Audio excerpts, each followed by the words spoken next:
Just over 10.5 miles upstream from the 84 Lumber Arena sits a 200-foot sheet of ice surrounded by 68,400 gold seats. What transpired here at Heinz Field just under 24 hours ago was the venue's second professional outdoor hockey game. And tonight, it would see its first of the collegiate variety. The Colonials and Purple Eagles are no strangers to playing outside hockey. Niagara tied RIT 2-2 at Frontier Park in 2013. As for Robert Morris, they tied Bowling Green 2-2 as well.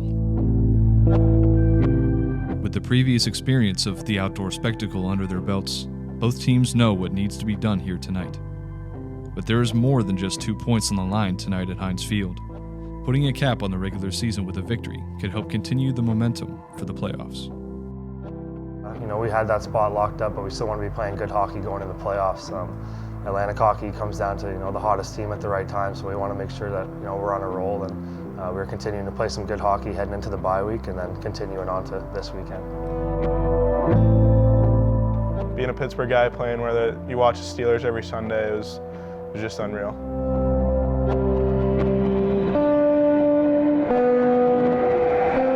The cool air brings an added aura to the game. Childhood memories of frozen ponds and backyards and playing with friends rush back just before puck drop. Just have some buddies who always made outdoor rinks, and we just play just like little games out there. I think that was when you look back and say you had the most fun. In Canada, a lot of the winters spent as a young kid, out on the pond down by my house, just out there for hours, playing with buddies and stuff. So to have that aspect of it, on a college hockey game was pretty cool to bring that feel to it. Brought back some memories for sure. But once the puck is dropped, their focus lies on the task at hand. It's been 43 calendar days since they've last won a hockey game. Colonials went to work early, keeping the high intensity that they've shown all season. Cutting to the net on the forehand, and a chance stopped by Tykerobe. Now Levin's with a chance too, and he just missed the outside of the cage.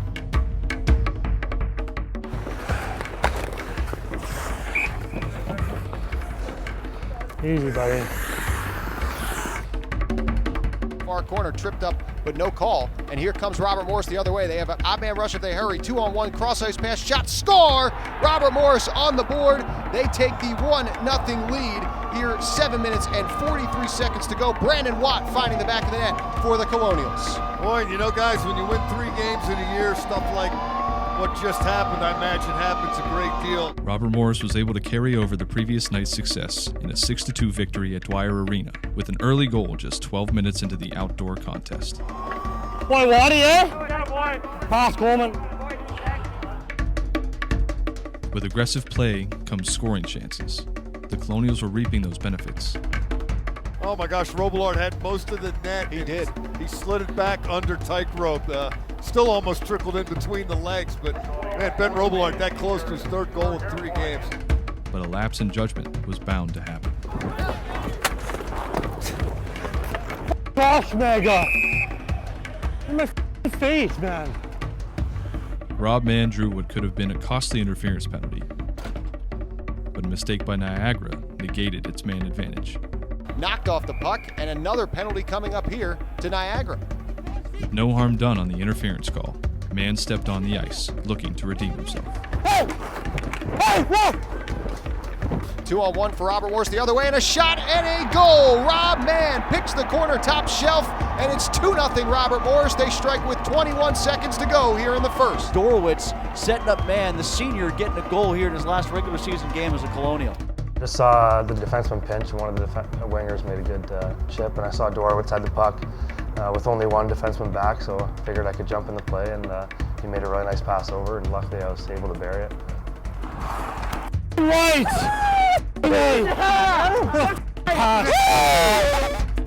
With the 2-0 lead, the Colonials had a sense of confidence headed into the locker room. Meanwhile, the Purple Eagles were in the same situation that has defined their season.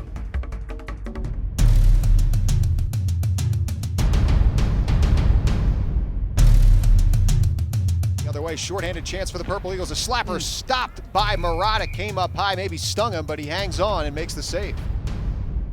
With their backs against the wall, the Purple Eagles came out in the second period looking to chip away at Robert Morris's lead.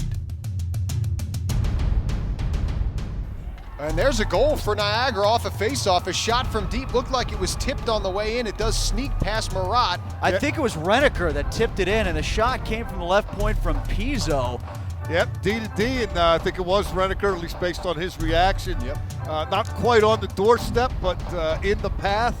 And Niagara got some momentum from that penalty kill, started feeling it a little bit. Now all of a sudden, new hockey game.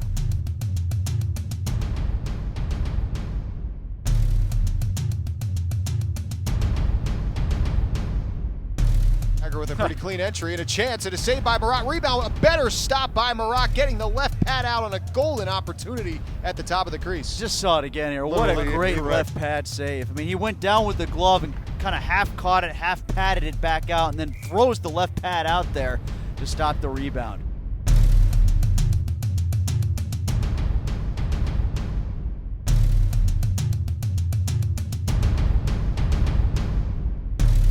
With over 3,000 of its fans in attendance, the pressure was on RMU. And what came next would be a local kid putting his own stamp on the game. Power play is over. Back to even strength shot and rebound chance. O'Brien gets back up to his skate. Shot and a score! Robert Morris makes it 3-1, and it appears to have been Luke Lynch who got in at the end of the power play in a partial change. That time Luke Lynch beat him to the biscuit, and the Colonials have their 2-goal lead back. Manor got a great shot through from the point through, I think, like 3 blockers, and then Doro was standing in front and laid it off the pad for me, and there's nothing else I could do but tap it in. So, with Lynch's goal, Robert Morris ended the second period in similar fashion to the end of the first, with a 2-goal lead and victory in sight. Keep Niagara off the scoreboard. Shut it down. Make the right decision every time. Make them play your game at your pace. The Colonials kept a stranglehold on the game's momentum. RMU's top line of Brady Ferguson, Daniel Levins, and Alex Tonge were held in check for most of the game. But all it took was one quick shift to change that. A good move by Tonge to create some space. Here he comes walking in. Shot and a score! Alex Tonge went roof. Back the goaltender Guillaume Terrien all the way deep into his crease and scored. Mark one up for Alex Tonge. Yeah, he caught the defenseman napping a little bit, flicking the wrist, and 4-1 RMU. Boy, Tonge, job, kid. Now holding a commanding 4-1 lead, there was little doubt left to be had.